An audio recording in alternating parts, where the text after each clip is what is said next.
Bayangkan kau balik kerja penat, tangan masih pegang kunci kereta, tapi bukannya terus masuk rumah. Kaki kau automatik menuju ke buaian di halaman. Duduk, tarik nafas, goyang perlahan.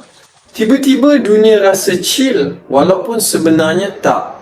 Serius aku cakap, ada sesuatu yang tak boleh diganti bila sebuah halaman rumah ada buaian sendiri.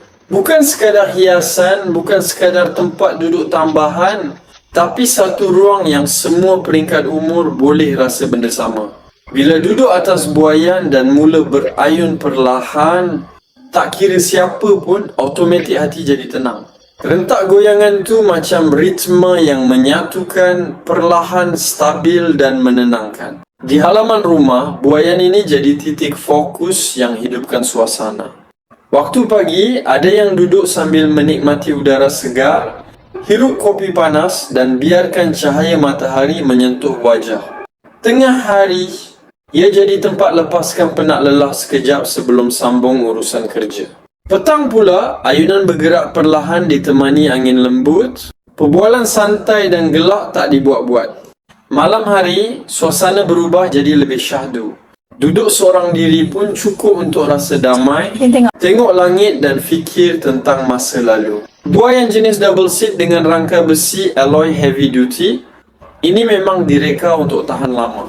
Struktur rangka terasa kukuh dan stabil bila dipegang. Rantai ayunan tebal menyokong tempat duduk dengan seimbang, buatkan setiap ayunan rasa meyakinkan. Reka bentuknya sesuai untuk kegunaan luar rumah seperti halaman, balkoni ataupun courtyard dan tetap nampak kemas serta moden. Yang paling aku suka, tak perlu tebuk dinding atau pasang sistem gantungan khas. Letak saja di ruang rata yang sesuai, terus halaman nampak berbeza. Dari ruang kosong yang sunyi, terus jadi sudut paling digemari di halaman rumah. Kadang-kadang kita fikir nak wujudkan suasana harmoni, kena keluar belanja besar, tapi rupanya cukup dengan satu buaian yang boleh dikongsi bersama. Persamaan paling jelas mengenai buaian di halaman rumah ialah rasa kebersamaan. Semua peringkat umur akan faham. Perasaan bila badan bergerak ikut ayunan yang konsisten.